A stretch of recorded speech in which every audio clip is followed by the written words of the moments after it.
G'day and welcome, ladies and gentlemen. My name is Matt. I'm from DIY Data, and this is a little bit of a rundown on a little toolkit. I think this is like a maker's emergency repair kit kind of thing. To be honest, it's not something I've particularly used. I kind of put it together just because I had some bits lying around, but I thought it would be cool. I kind of have a thing for making little kits and stuff. I think they're kind of cool. Alright, so first things first, two big Velcro straps.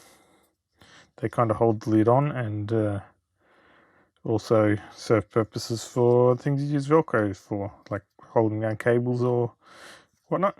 There's two of those. You will see we've got a nice antique, basically, tobacco tin. No idea how old it is, but it's pretty neat looking. It's a nice size tin, pretty cool.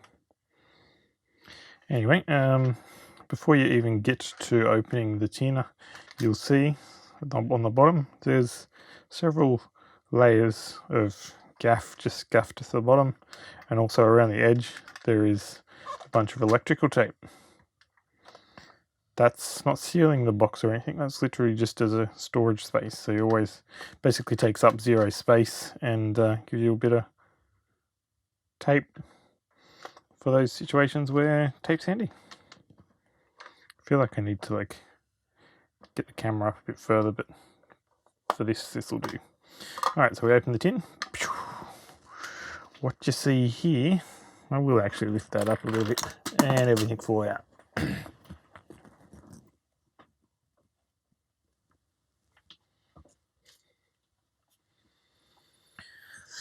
Let me catch all the things that just fell out. Okie dokie, what have we got in here? First things first, since these fell out and I've got them in my hand. Set of assorted 1/4" hex bits, a bunch of Torx, flathead, a couple of Phillips heads. What's that, 6mm Allen key. These are just bits. I think the painted ones might have came on this little bar. The other bits I think are just ones I've added around the place. Alright, cigarette lighter, always handy to have for various uses, like melting hot glue, or there might be, or there might not be, some heat shrink in here. Either way, it is kind of handy to have a cigarette lighter sometimes. Alright, what else have we got? Little IKEA pencil with a broken lead.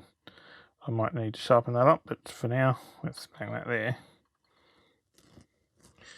And next step, a couple of small jeweler's screwdrivers. These things are a dime a dozen. I've got dozens of these things basically, but they're always handy to have for getting into recessed screws or adjusting things. And what do we have here? We have a nice set of sockets, including a 10mm king chrome for some reason.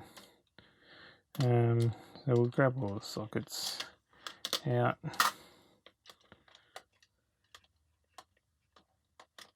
If I can, I'll grab the sockets out, line them up in a row. Yes, they're not in size. And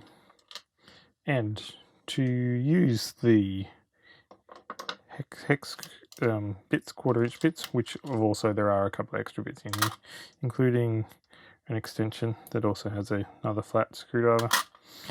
There's this little Trojan ratchet, little bit ratchet. Allows you to do the bits. I just realised a bit of a downfall with my ratchets in this box. The sockets in this box. There's sockets, but there's not actually a adapter to use the sockets on anything, so you can't put them on the little Trojan ratchet, and you can't put them on anything basically. But that's a downfall that I've just noticed. So I might have to rectify that. Little set of Allen keys. I don't know if they're, assume they'd be metric, I can't remember.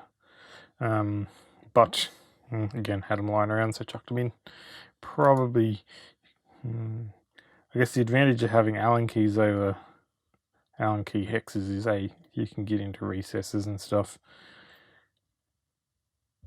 You're also gonna have to have quite a few, like you'd need a line of these, but then again, that's going to take up a similar space. Set Allen keys anyway. What else do we have? Getting to the pointy end. Little Bear Grylls, or it's a knockoff Bear Grylls folding knife. Nice little, tiny little pocket knife for cutting things and whatnot. And alright, so more Gaffer Tape. Gaff's really handy for all kinds of things, so never have too much gaff, and that takes up minimal space, so kind of hurt to have a bit extra. And you can't go wrong without having some zip ties. Zip ties are quite handy for when it comes to fixing things. Of course, you zip tie things back together. So that is the contents of this little maker repair kit. I should have put these in camera shot. So that's the contents of this little repair kit for doing various things. When I put it back together, just because I can, I might add some extra things, because things that don't take up a whole lot of space and it's handy to have. Several bits of heat shrink, I reckon. What do you reckon? I have a bunch of it, so it doesn't hurt to have some heat shrink in here that you can use for whatever, really. If you need to hold it together or something. So what I'm going to put in here when I put it back together, just to improve this little kit just a smidge, is some heat shrink. I think I should be able to fit that in there without any issues. So that is my little maker repair kit. Actually, do I have any 1/4" hex to socket adapter bits that I could drop in that? That should be a 1/4". There you go, bam. That also makes those sockets useful.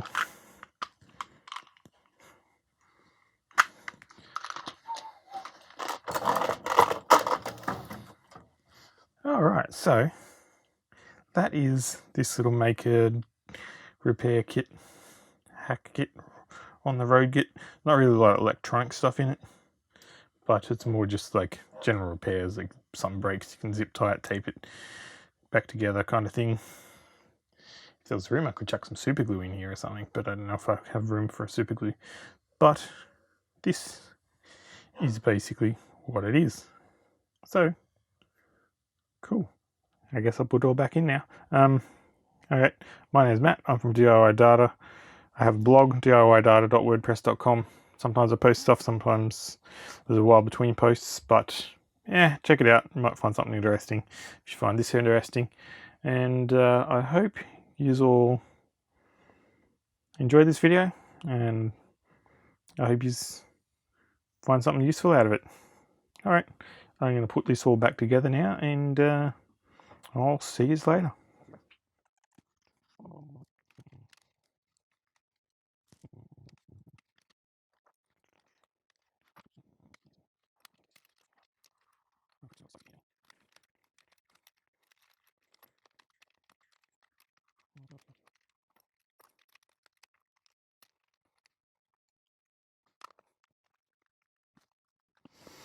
Alrighty, that is a little DIY toolkit. So yeah, thanks for watching.